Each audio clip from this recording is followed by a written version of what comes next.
V imenu Boga Očeta in Sina in Svetega Duha. Amen. Drage sestre, dragi bratje, Bog deluje na živahen način, ker je ljubezen živa. Človek brez ljubezni je večji invalid kot tisti, ki nima noge. Ta cerkev mora biti prepoznavna po ljubezni. Potem spreobrnjenci ne bodo, misleč, da so prišli v cerkev, vstopili na sodišče, v zapor, kaznilnico ali celo mučilnico. Kristijani moramo pokazati novo obličje cerkve in pravo podobo Boga. Zavzemati se moramo za človeško dostojanstvo, pravičnost, dobrodelnost in solidarnost. Zavezani moramo biti dejanjem ljubezni v dobrobit vseh ljudi in narave. Prisluhnimo obvestilom. Sporočamo, da se je v 102. letu starosti v večnost preselila sestra Antonija Ivaneš, pionirka in najstarejša vernica Evangeličanske cerkve Novo mesto, ki je ohranila vero in dokončala tek življenja. Naj Bog potolaži vse žalujoče. Cerkveni pogreb pokojne je jutri ob 16. uri na pokopališču Ločna v Novem mestu. Jutri v ponedeljek 3. marca ob 19. uri bo v cerkvi molitveno srečanje. Srečanje je priložnost, da se osebno v molitvi priporočimo Bogu. V sredo 5. marca ob 18. uri bo v cerkvi pogovorno srečanje v sklopu Trubarjeve bralne značke. Pogovor bo vodila profesorica Suzana Krvavica. Vljudno vabljeni tudi vsi, ki izbrane knjige niste prebrali, saj boste lahko prisluhnili njenemu sporočilu ter slišali vtis bralk in bralcev. V sredo 5. marca ob 19. uri bo v cerkvi svetopisemsko predavanje z diskusijo. V nedeljo 9. marca ob 10. uri pa smo spet vabljeni na osrednje tedensko bogoslužje. V naslednjem tednu bo v okviru cerkve organizirana molitvena veriga v obliki posta. Vsi zainteresirani se lahko obrnejo na Lejo Brkič. Kot smo napovedali že prejšnjo nedeljo, bo v soboto 8. marca od 9. do 16.30 v naši cerkvi srečanje za vse ženske na temo Ena ženska, mnogo vlog. Torej to soboto 8. marca od 9. do pol 5. popoldan. Srečanje za vse ženske na temo Ena ženska, mnogo vlog. Srečanje, ki je namenjeno ženskam vseh generacij, bo vključevalo predavanje duhovnice doktorice Katje Brkič Golob, različne aktivnosti, zajtrk in kosilo. Program, ki se bo začel skupnim zajtrkom, bo izredno bogat in dinamičen. Prijave do srede 5. marca zbira Leja Brkič. Na srečanje seveda povabite tudi svoje prijateljice. Torej v soboto 8. marca, ko je praznik žensk po celem svetu, ste drage dame vljudno vabljene na posebno srečanje, namenjeno le vam. Duhovnica Katja Brkič Golob se je v tem tednu udeležila 2 sestankov Slovenske evangeličanske cerkve v Murski Soboti. Naslednjo nedeljo bo v Murski Soboti v evangeličanski cerkvi tudi pridigala. Jutri, v ponedeljek 3. marca popoldan, nas bo obiskala generalna sekretarka Svetovne luteranske zveze, doktorica Ane Burgard, ki je tudi duhovnica. Doktorica Burgard skrbi za 80 milijonov vernikov v 99 državah po svetu, odgovorna je za več tisoč cerkva. Štejemo si v veliko čast, da bo obiskala ravno našo cerkev. Sprejela jo bo tudi predsednica države, doktorica Pirc Musar Nataša in predsednica državnega zbora.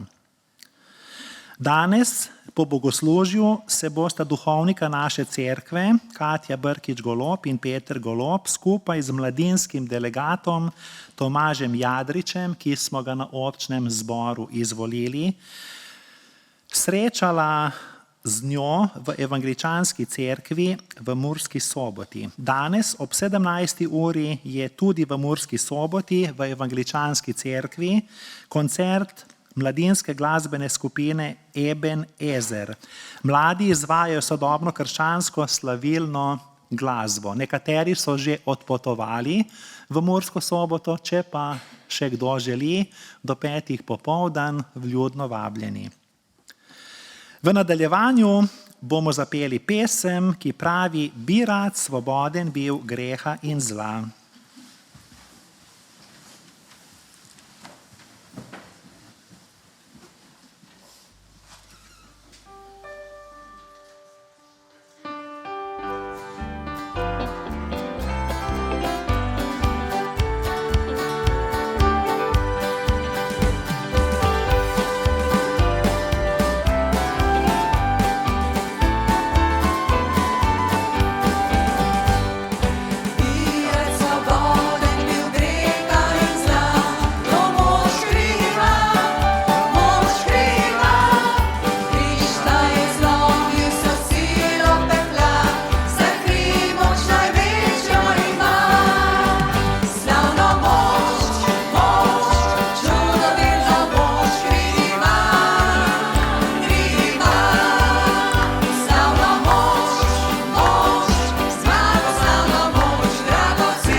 Izvolite sesti.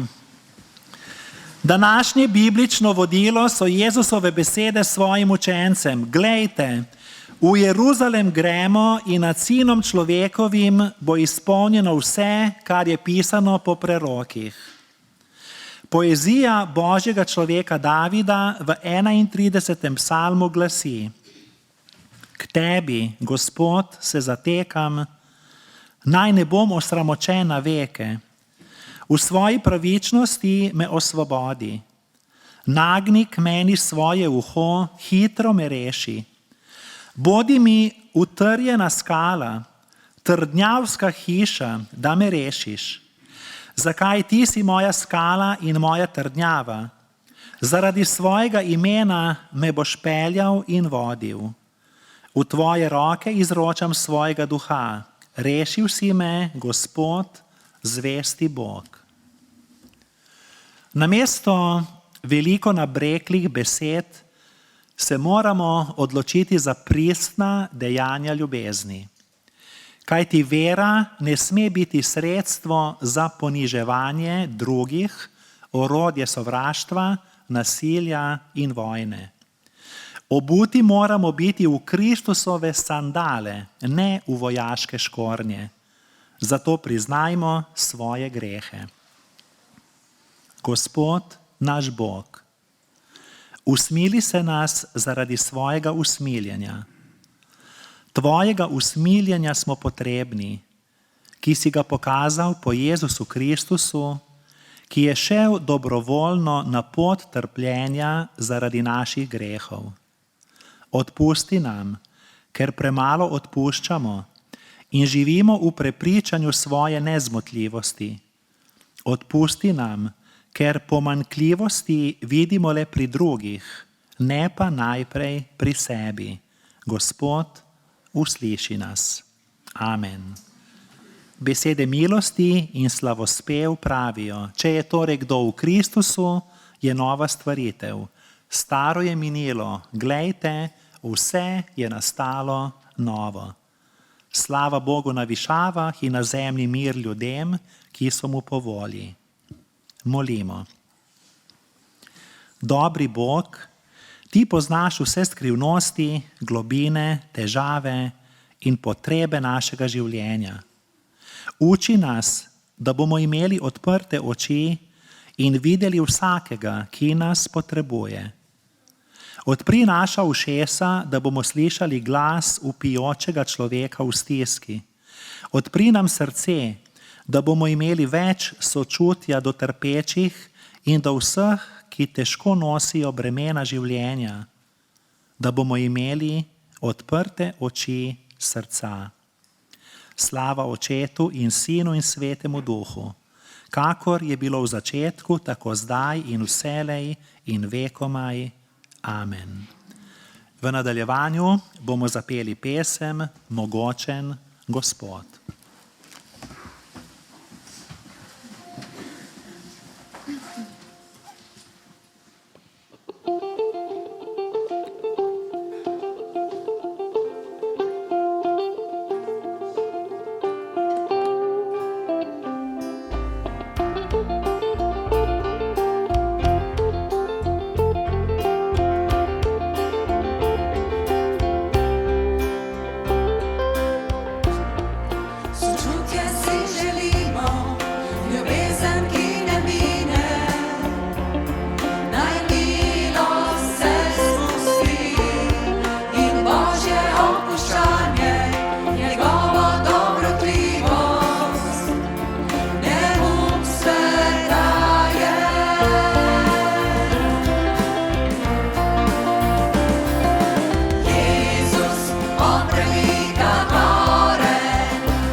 Rešuje povsod.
povsod, zavedno, on je moj rešitelj, od mrtvih vstal je živi, Jezus zmagal si ti. Jezus, on je miga dore, on je mogočen Gospod, ki rešuje povsod, zavedno, on je moj rešitelj, od mrtvih vstal je živi, Jezus zmagal si ti, od mrtvih vstal je živi, Jezus zmagal si ti, od mrtvih vstal je živi, Jezus zmagal si ti.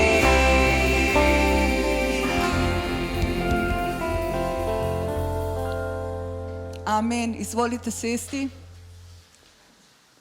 Današnje berilo je iz 1. Korinčanom 13. poglavje, pravi pa takole.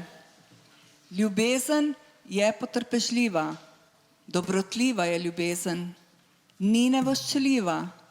Ljubezen se ne ponaša, se ne napihuje, ni brezobzirna, ne išče svojega, ne da se razdražiti, ne misli hudega.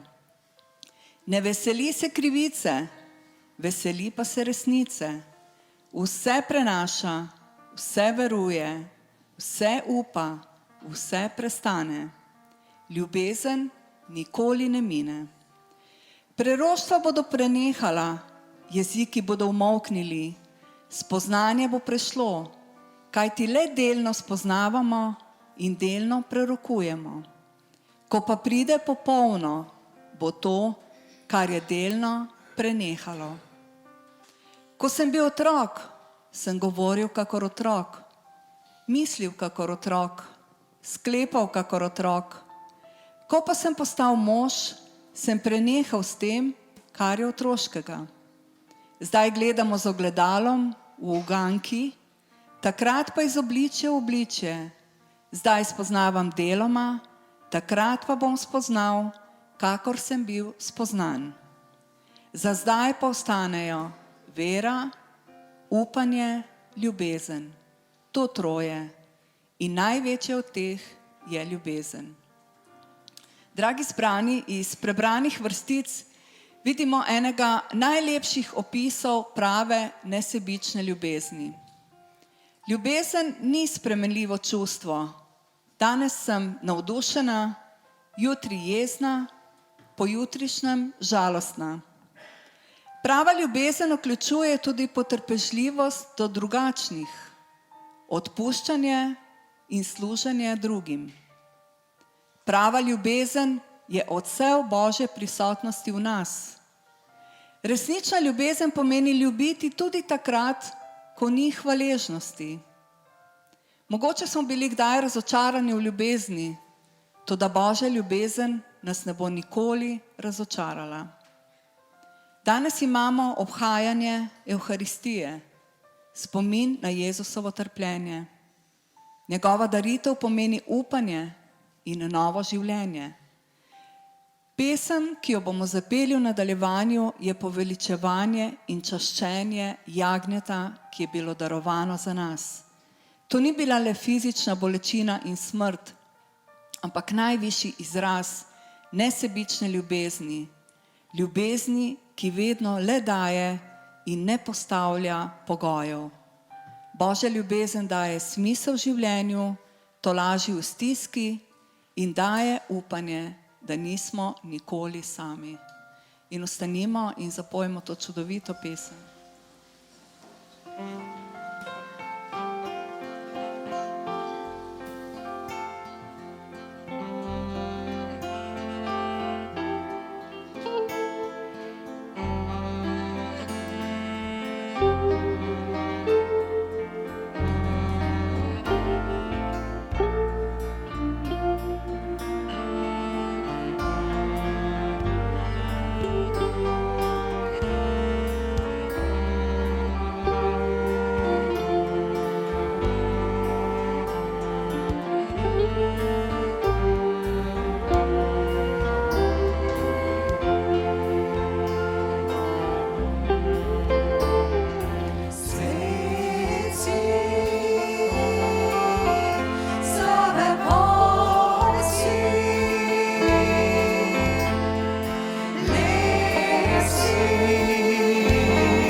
Izvolite sesti. Draga cerkev, Gospodova večerja ali Evharistija je kruh za grešnike, ne nagrada za svetnike. To je kruh za grešnike, ne nagrada za svetnike. Jezus nam je svojim odnosom do Jude Iškarijota, s katerim je jedel, čeprav je vedel, da ga bo le-ta izdal, pokazal moč ljubezni, s katero ljubimo tiste, ki grešijo.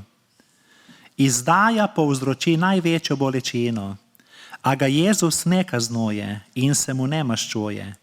Kristus od nas ničesar ne zahteva, temveč nam vse podarja. Ne morem lomiti kruha Božjega, če moje srce ni odprto za bližnjega. Odpuščanje je najbolj vidno znamenje očetove ljubezni, ki jo je Jezus razodeval vse svoje življenje. Celo v zadnjem trenutku zemeljskega življenja, ko je bil po krivici pribit na križ, je delil odpuščanje. Oče, odpusti jim, saj ne vedo, kaj delajo. Božje odpuščanje je na vseh listih evangelija. Verujemo to, kar je Jezus rekel tisto noč, ko je bil izdan. Vzemite, jejte, to je moje telo in to je moja kri zaveze. Naš Bog, ljubeči Oče in Gospod usmiljenja, vabiš nas, da smemo biti gostje pri tvoji sveti mizi. Priznavamo, da nismo dobri gostje, kajti živimo po svojem prepričanju, po izvrševanju tvoje volje pa se ne sprašujemo. Zato priznavamo, da grešimo hote in nehote, v mislih, besedah in dejanjih. Veliko slabega storimo in veliko dobrega opustimo. Žal nam je zaradi naših grehov in zamujenih priložnosti. Zato se kesamo in prosimo za tvoje milostno odpuščanje. Jagnje Božje, ki odvzemaš greh sveta, usmili se. Kristus, usmili se. Amen. Vabim, da vstanemo in skupaj molimo Oče naš, ki je molitev cerkve. Oče naš, ki si v nebesih, posvečeno bodi tvoje ime. Pridi k nam tvoje kraljestvo. Zgodi se tvoja volja, kakor v nebesih, tako na zemlji. Daj nam danes naš vsakdanji kruh in odpusti nam naše dolge, kakor tudi mi odpuščamo svojim dolžnikom. In ne vpelji nas v skušnjavo, temveč reši nas hudega. Saj tvoje je kraljestvo, tvoja je oblast in slava vekomaj. Amen.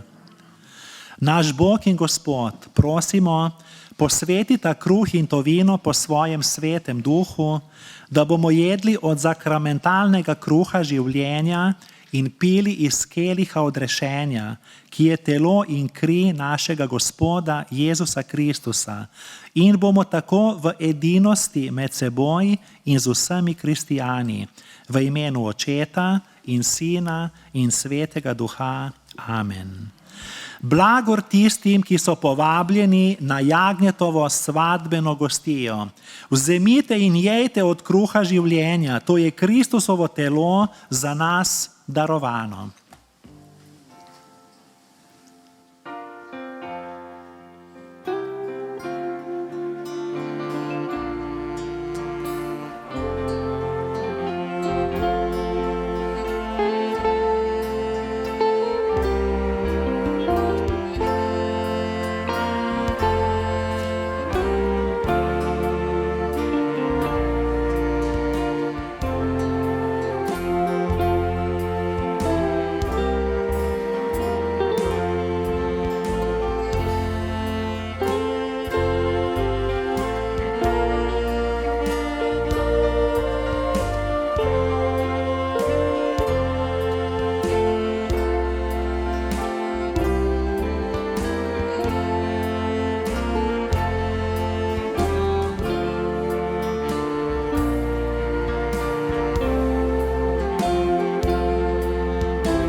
Sestre in bratje, ker smo eno v Jezusu Kristusu, lahko skupaj vzamemo.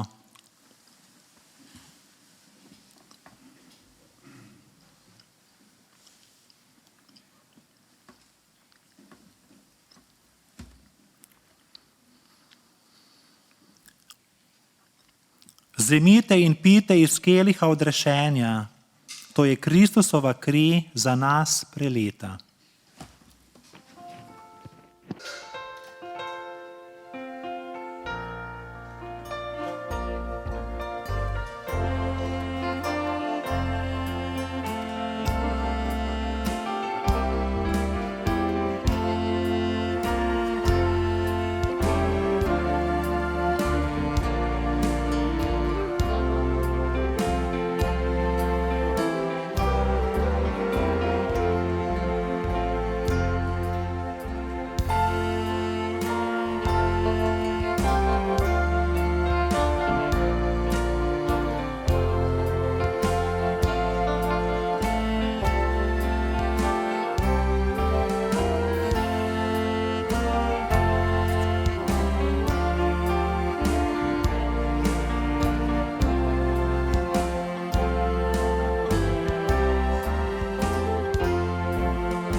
Bratje in sestre, ker smo eno v Kristusu, lahko skupaj vzamemo. Naše prazne kozarčke bomo odložili v pladnje. Vsemogočni Gospod, zahvaljujemo se Ti za Tvoje nežno usmiljenje. Spet si nas nahranil pri svoji sveti mizi s svojim telesom in krvjo in nam podaril predokus vesele nebeške pojedine. Bog resnice, Tvojo slavo smo videli na svoje oči in s svojimi rokami smo se dotaknili kruha življenja. Ljubeči in najbolj sočutni Gospod, hvala Ti, ker si nas očistil s svojo svetostjo, da bomo ljubili in oznanjali evangelij odrešenja vsemu stvarstvu in bili pripravljeni na večnost s Tabo. Amen.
Izvolite sesti, sledi utrinek za otroke. Utrinek za otroke.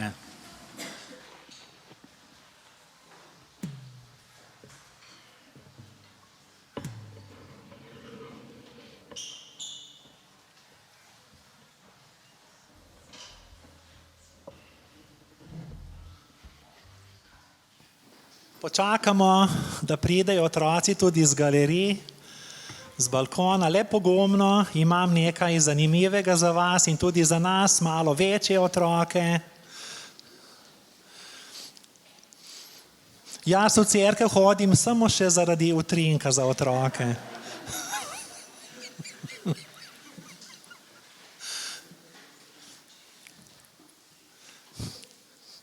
Kaj imam? Rokavice. Koliko rokavic? Kakšne so te rokavice? Rjave barve, ja. Zakaj uporabljamo takšne rokavice? Kaj mislite? Delavske, bravo, za delo. Kakšne rokavice še imamo? Zašminkerati. Ja, tudi zašminkerati. Še kakšne rokavice, kaj pa, ko gremo točiti gorivo, kakšne rokavice si nadenemo, ko gremo točiti gorivo, bencin rečemo ali dizel. Vojaške so drugačne, tam imajo takšne polivinilne, čisto tenke, plastične rokavice. Ja? Kaj pa, ko doma pospravljajo vaši starši ali pa vi? S takšnimi rokavicami pospravljate v hiši? S plastičnimi, ja, malo tanjšimi. Kaj pa po zimi, ko je sneg skoraj, da ga več ne poznamo, ampak kakšne rokavice imamo, da nam ni hladno v roke? Tople, debele, rečemo štrikane, pletene rokavice. No, rokavic je kar precej. Zakaj se pa imenujejo rokavice? Na roko, no da vidim, če bom jaz, te rokavice so sposojene, takole, imam na roki rokavico, zdaj bom dal pa rokavico dol, ker se ne počutim dobro z rokavicami. No, bom se pogovarjal z rokavico. Rokavica, premakni se. Ne bo. Mogoče bo oživela. Rokavica, daj roko, kako je tebi ime? Ampak bom tako naredil, tukaj. No, daj mu roko. Nič me ne uboga. Rokavica, primi knjigo, bomo 100 poskusili. Tukaj pesmarica, primi knjigo, pesmarico. Nič se ne zgodi. Oživi lahko tako, da damo v rokavico nekaj. Aha, imam tukaj. Imam kuhalnico, tudi ta je sposojena. No, da vidimo zdaj. No, rokavica, primi mikrofon, tudi nič. Tudi kuhalnica ni živa. Bravo, tudi kuhalnica ni živa. No, da vidimo zdaj. Zdaj pa rokavica lahko prime, premakne, da roko tudi tebi tukaj, pa Sara, in tebi tudi tukaj damo roko, tako. Torej zdaj je pa v rokavici kaj? Življenje, moje življenje. Ampak tudi jaz sem dobil od nekoga življenje. In to življenje imamo ljudje, temu rečemo duša. Zelo težko za razumeti, ampak nekje moramo začeti. Tudi ostalo stvarstvo ima na nek način življenje, vendar drugačno, rastline, živali, torej duša. Ljudje imamo dušo v sebi, rečemo, od Boga in zato smo živi. Tudi tisti, ki ne hodijo v cerkev in ne verujejo v Boga, imajo dušo. Če pa ni duše, potem je pa tako kot mrtva rokavica. In ker imamo dušo, duha, smo živi in dovzetni, da lahko razumemo, razmišljamo, ustvarjamo, verujemo. To je življenje, ki prihaja od Boga. In kadarkoli si boste nadeli rokavico ali jo videli, se lahko spomnite na to. In ker imamo dušo, ali kot tudi rečemo, da je duh v nas Božji, od stvarnika, zato lahko hitro k verouku greste in se učite o tem ljubečem Bogu, ki je darovalec življenja.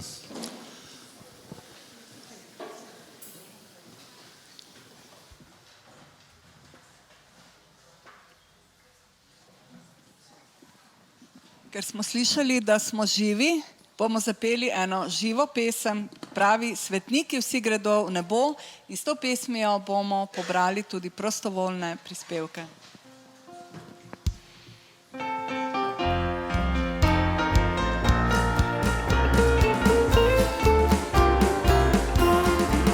Svetniki vsi gredo v nebo, svetniki vsi gredo v nebo, onaj Gospod, da smem biti z njimi, svetniki, ko gredo v nebo. Ko po imenu klical boš, ko po imenu klical boš, onaj Gospod, pokliči še mene, ko po imenu klical boš.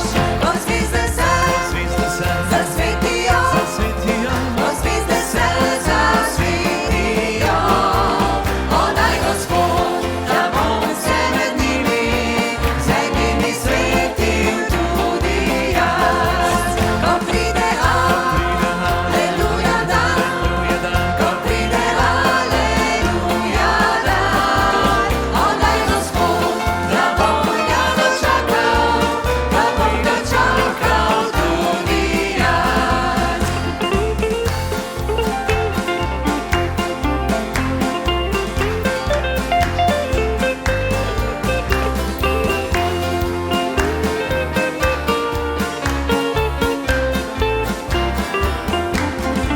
Ko zvizde se zasvetijo, ko zvizde se zasvetijo, onaj Gospod, da bom se med njimi svetil tudi jaz. Ko pride aleluja dan, ko pride aleluja dan, onaj Gospod, da bom ga dočakal tudi jaz. Onaj Gospod, da bom ga dočakal tudi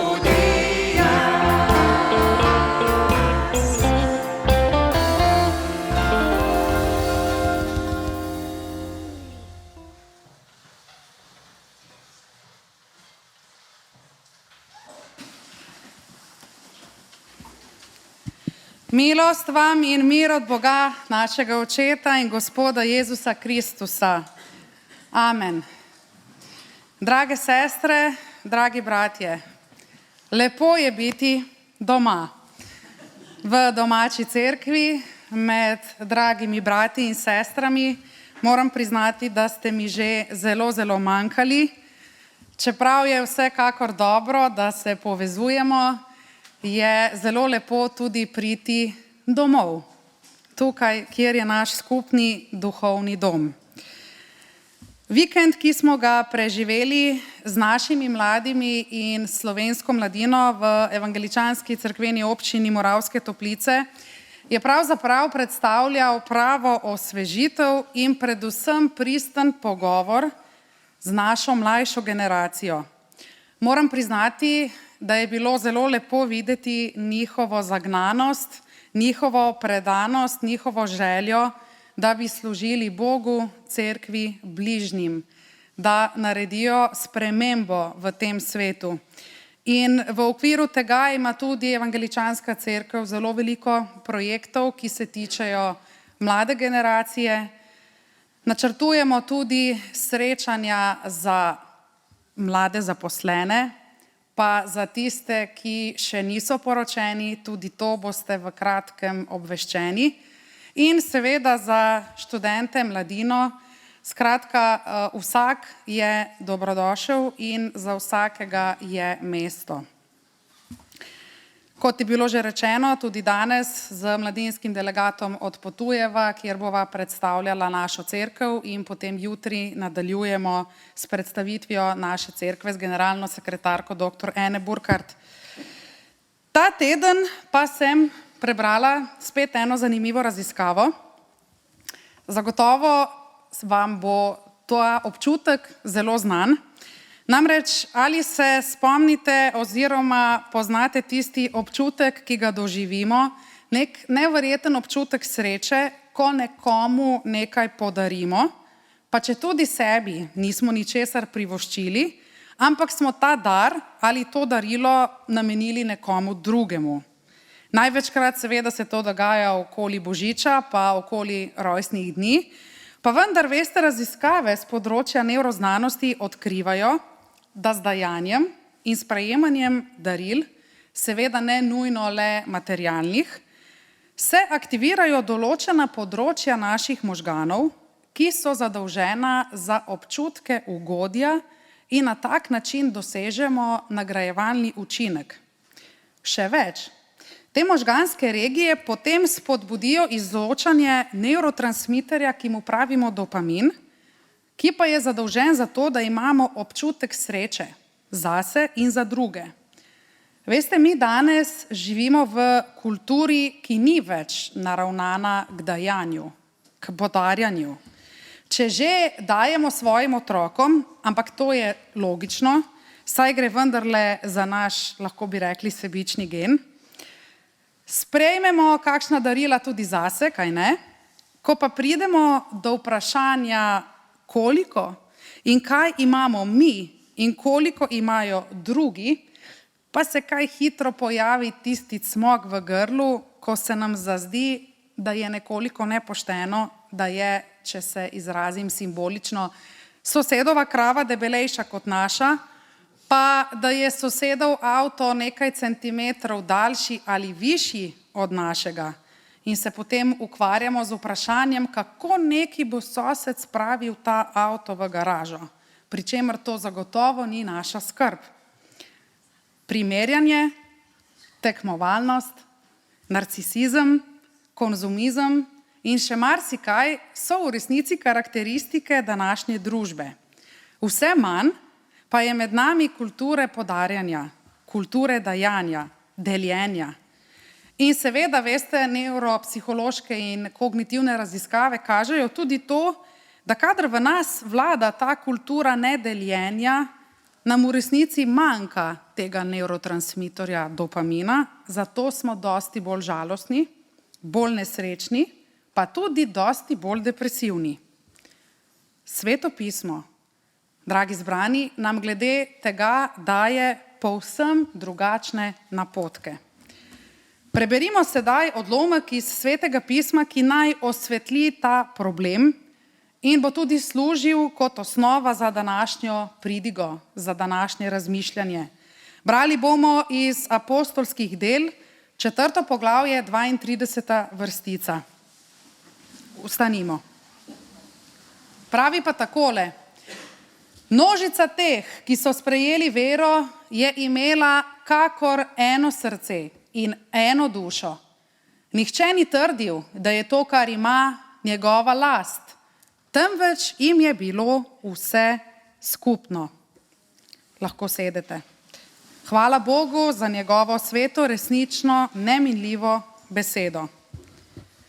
Sedaj pa se poskušajmo sprehoditi skozi to vrstico, ti dve vrstici, vendar preden se lotimo analize in razmišljanja glede tega, kar smo prebrali, nikakor ne moremo mimo prvih strani Svetega pisma. Martin Luther je rekel, vse se začne v genezi, vse se začne na začetku. Moja prva današnja točka nosi naslov Kainov sindrom. Apostol Luka je v apostolskih delih zapisal, da so bili verniki v prvi cerkvi kakor eno srce in ena duša. Kaj hitro lahko sklepamo, da gre za opis medsebojnega podarjanja, skrbi za druge. Toda če želimo razumeti, zakaj je do tega sploh moralo priti, moramo iti, kot sem že napovedala, na začetek Svetega pisma. Na prve strani Svetega pisma, kjer se soočimo zelo hudo krizo, izgube človekove identitete, krizo izgube človekovega dostojanstva.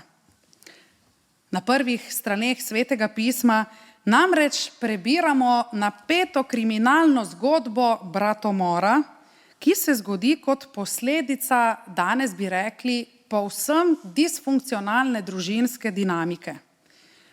Prva svetopisemska družina je vse kaj drugo kot pa složna družina, ki bi delovala po principu kakor eno srce in ena duša. Poglejte, zatakne se že pri izbiri imena. Saj veste, ko pričakujemo otroka, zelo veliko časa porabimo za to, da se pravilno odločimo, saj upamo, da bo imel otrok ime. Tukaj pa vidimo, da se pri prvi družini zatakne že takoj na začetku. Namreč, ko Bog ustvarja, simbolično, prvemu človeku da ime Adam.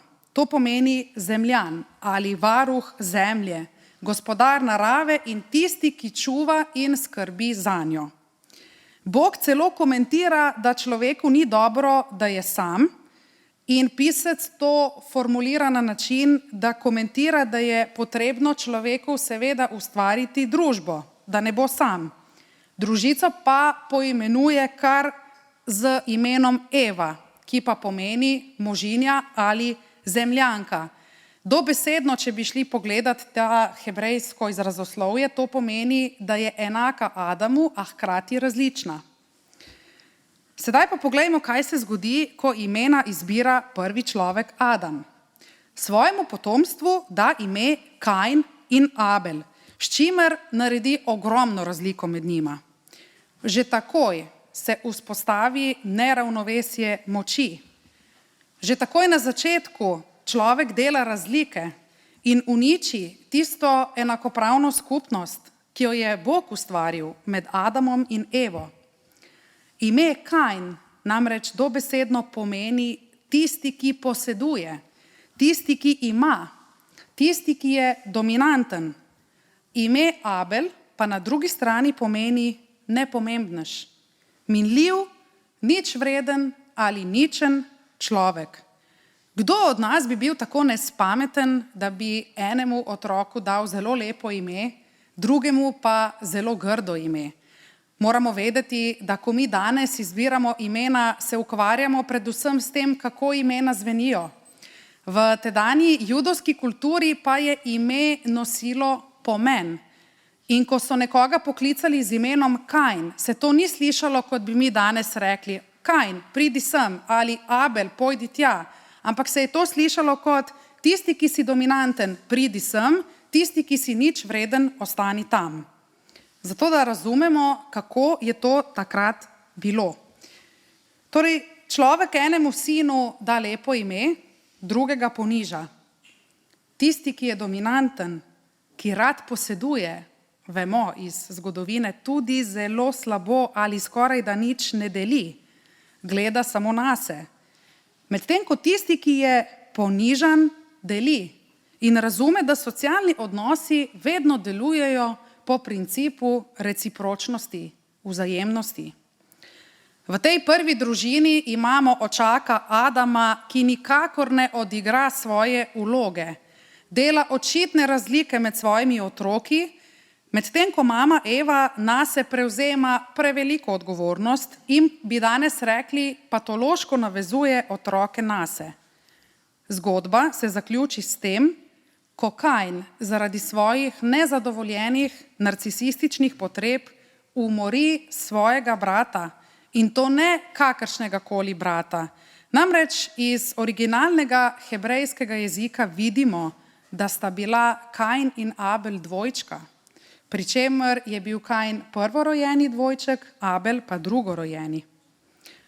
Ta prvorojeni dominantnež tako globoko poseže v človeško zgodovino, da se zaradi njegovega ravnanja in vedenja, torej te patološke tekmovalnosti, stalnega primerjanja in nespoštovanja drugega, zanj uporablja celo slogan Kainov sindrom. Drage sestre, dragi bratje, temu Kainovemu sindromu, če ga tako poimenujemo, smo bili v zgodovini človeštva priča že nešteto mnogokrat in se na žalost ponavlja v obliki vojn, nasilja, zlorab, trpinčenja, pa genocidov zoper soljudi, torej zoper brate, dvojčke. Kainov sindrom odzvanja ob vsaki nesreči, smrti, staranju, občutkih osamljenosti, soočanju z resno diagnozo, pa ob krivici, ki se nam zgodi, izgubi službe, prevari, zlomljenemu odnosu, razbiti zakonski zvezi, nasilju. Odzvanja nam takrat, ko so nam kršene osebne pravice in svoboščine, pa tudi takrat, ko je pod vprašaj postavljena naša negotova prihodnost.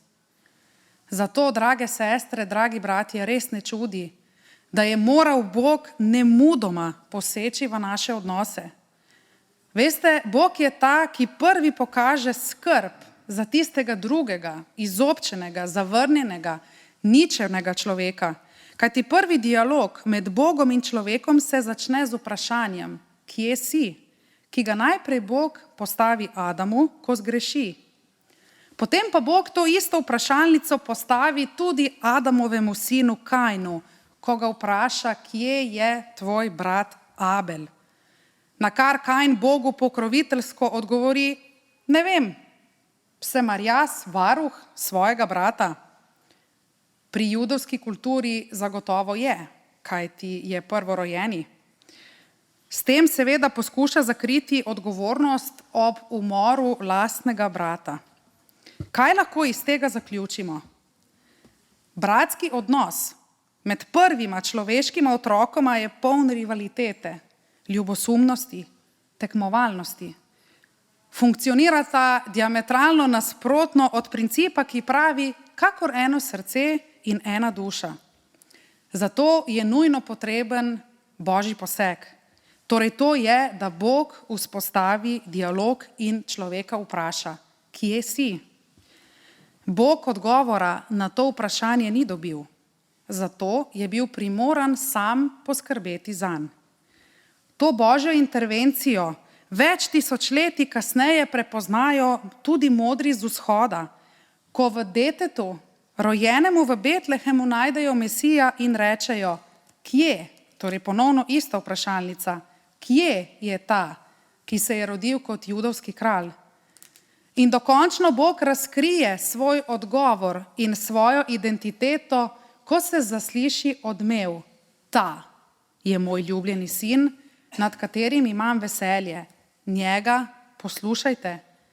In ta novi Adam, Kristus, je prišel, šel na križ, da bi odrešil svet, da bi odrešil mene in tebe, da bi umrli vsi naši dvomi o sebi, da bi umrla naša zlomljenost, tekmovalnost, trpljenje, občutki ničevosti, zato da bi nam znova pokazal, kakšen mora biti človek.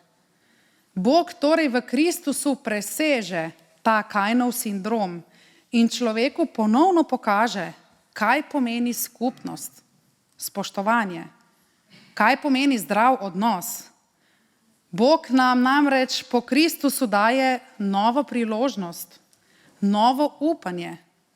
Na nek način poustvari nov, drugačen in boljši svet. In temu, dragi zbrani, sledi socialna revolucija, o kateri bomo poslušali sedaj, v nadaljevanju. Zakaj pravim socialna revolucija? Zato, ker to, kar smo prebrali, je socialna revolucija. Prva cerkev je namreč dojela v tistem trenutku, da je Bog s smrtjo in vstajenjem Kristusa v ta dialog, ki ga je začel z Adamom, vključil in pritegnil k sebi čisto vse ljudi. Vsem nam je dal priložnost, da se pogovarjamo z Bogom, da se pogovarjamo drug z drugim. Daje nam možnost, da vzpostavljamo odnose. Ta božji poseg, to božjo intervencijo in ljubezen, vse to je prvo cerkev tako močno ganilo, da so postali kakor eno srce in ena duša. Prebrali smo namreč, množica teh, ki so sprejeli vero, ko pravi vero, to pomeni vstalega Kristusa, je bila kakor eno srce in ena duša. Nihče ni trdil, da je to, kar ima, njegova last, temveč jim je bilo vse skupno. Teologi pravijo, da je ta prebrana vrstica iz apostolskih del drugi največji čudež, ki se je zgodil, pri čemer imajo seveda v mislih Kristusovo vstajenje kot prvi čudež. Pa boste rekli, kako to, zakaj? Ker je šlo, kot sem že dejala, za največjo socialno revolucijo v tistem času.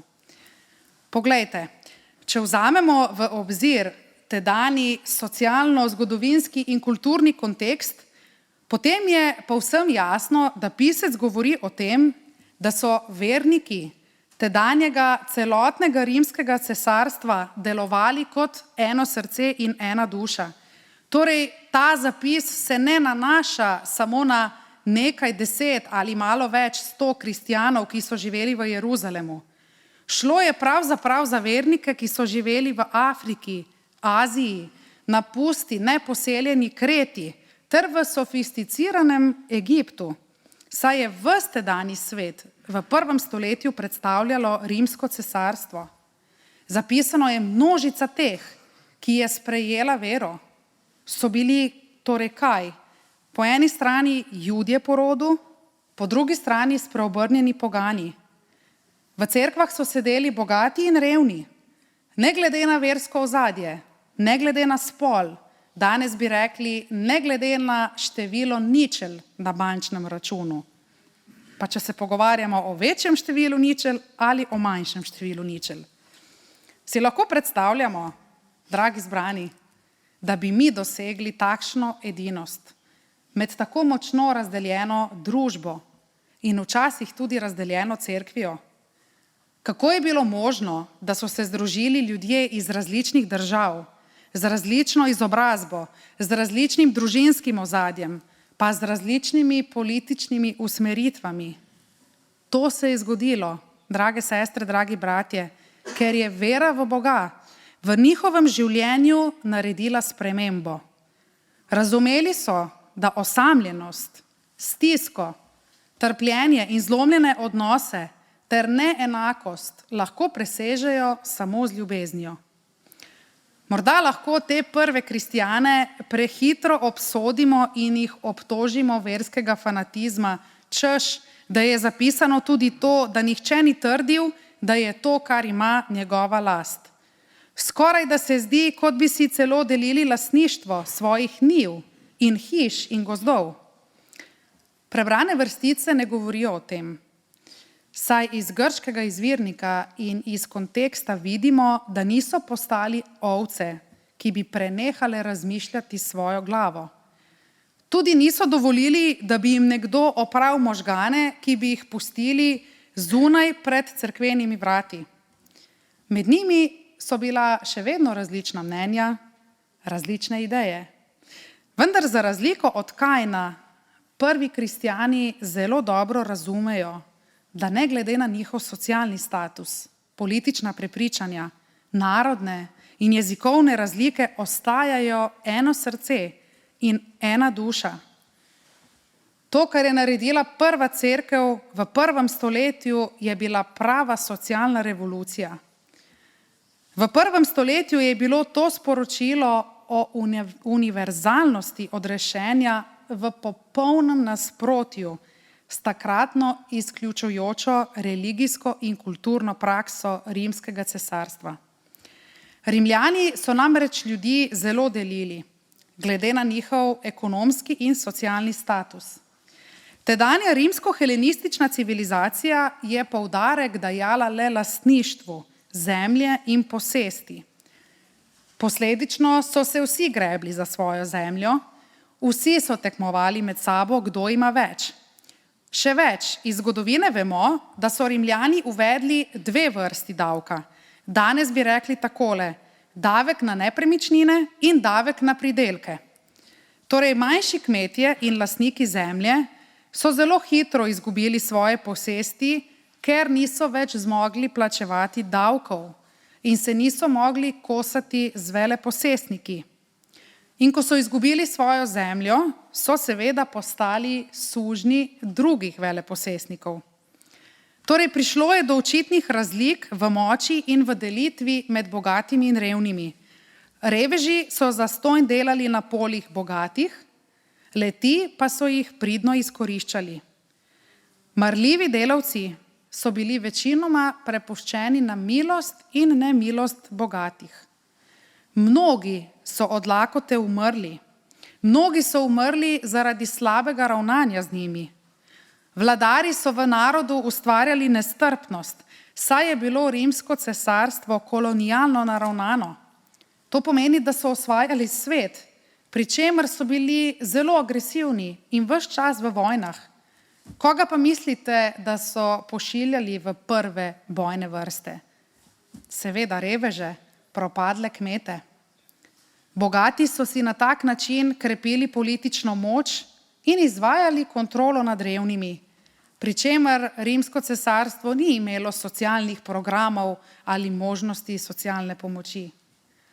In sedaj se na tem mestu zgodi prava revolucija. Sedaj, ko imate ozadje, poskušajmo še enkrat se vživeti v prvo cerkev, kaj se je takrat zgodilo. Namreč zaradi vere v Kristusa se je njihovo življenje popolnoma spremenilo. V vseh prvih krščanskih cerkvah so se zbrali izkoriščevalci in tisti, ki so bili izkoriščeni.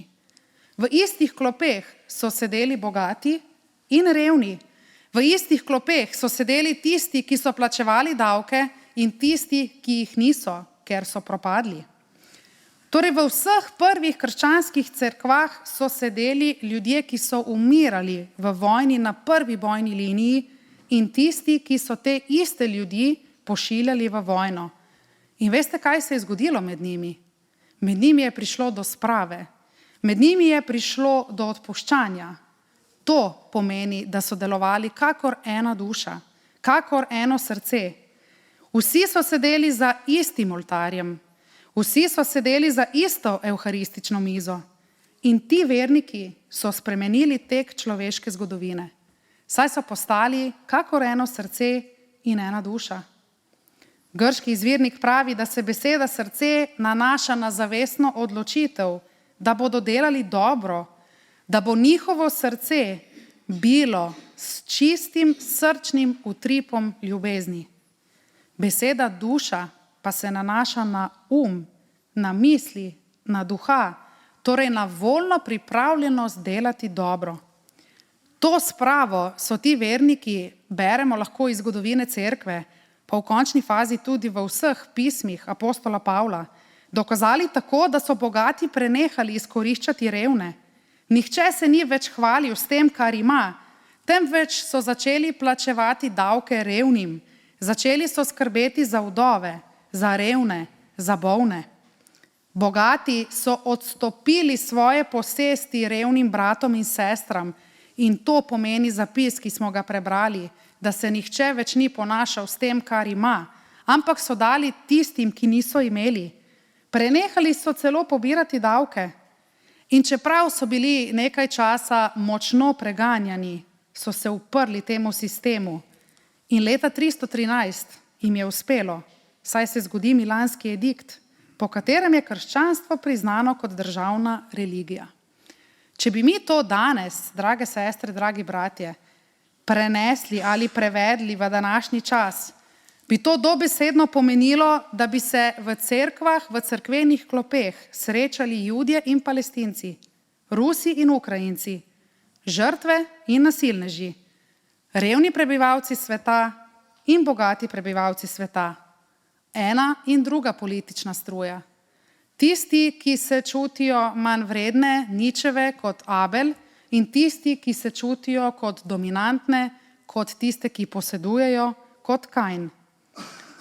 Preden bi vstopili v cerkev, bi pred cerkvenimi vrati vsak od njih odložil breme in težo zamer. Če bi se to zgodilo danes, bi bil svet, v katerem živimo, dosti lepši.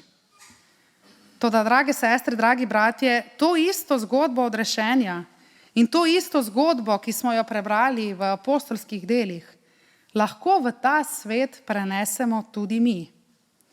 Tudi mi smo na tem grmskem griču le majhen košček vesoljne cerkve, ki deluje že toliko tisočletij, ki skupaj moli, posluša Božjo besedo, se hrani pri evharistični mizi in izgrajuje skupnost odrešenih kristjanov.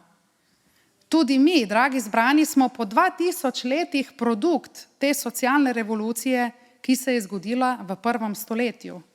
Zato smo tukaj. Sedaj pa nas vse ob zaključku tega razmišljanja postavljam pred izziv. Kakšno cerkev si želimo mi, dragi zbrani? Starejši si zagotovo želijo usmiljeno in razumevajočo cerkev, ki bi znala upoštevati njihovo modrost in ceniti njihov trud in izkušnje. Mladi 3. tisočletja si želijo cerkev, ki je vesela, ki je transparentna, ki se jim zmore približati, ki živi to, kar izpoveduje. Mlade družine si želijo cerkev, ki razume pritisk časa, ki razume, kaj pomeni usklajevati različne vloge. Žalostni hrepenijo po cerkvi, ki bi jih znala potolažiti, osamljeni pa iščejo cerkev, ki jih sprejema. Zavrženi in tisti na robu družbe si želijo cerkev, ki jih ljubi. Krščanska cerkev je odprta cerkev, ki ceni svoje korenine in zaklade. Cerkev, dragi zbrani, je dom. To je dom za vse tiste, ki so obupani in prizrti. Vesela novica je namreč, da je cerkev kraj srečanja med Bogom in bližnjimi. Saj se v besedici srečanje, kot že večkrat rečeno, skriva tudi besedica sreča. Cerkev, ki je kot eno srce in ena duša, gradi boljši svet, se približuje ljudem zunaj, na obrobju, v bolnišnicah, v domovih za starejše občane, na bojiščih, v krajih trpljenja in sirotišnicah. Veselimo se, dragi zbrani, da smo del cerkve, ki je prepoznana po ljubezni do Boga in do bližnjega. Dovolite mi, da zaključim z mislijo misleca Kierkegaarda, ki mi je osebno zelo všeč in je duhovito opisal, kako sta ljubezen do bližnjega in Boga neločljivo povezana. Rekel je takole: ljubezen do Boga in ljubezen do bližnjega so dvojna vrata, ki se odpirajo hkrati v istem trenutku. Nemogoče je odpreti ena, ne da bi se hkrati odprla tudi druga. Nemogoče je zapreti druga, ne da bi se hkrati zaprla tudi prva. In mir Božji, ki presega ves razum ljudski, naj varuje vaša srca in vaše misli v Jezusu Kristusu, našem Gospodu. Amen. In to bogoslužje bomo zaključili s pesmijo, ki je morda nastala ravno po navdihu te socialne revolucije iz 1. stoletja. Oče, združi nas.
Sprejmimo še duhovniški blagoslov. Gospod naj te blagoslovi in te varuje. Gospod naj da sijati svoje obličje na tabo in naj ti bo milosljiv. Gospod naj dvigne svoje obličje na te in ti podeli mir. Amen.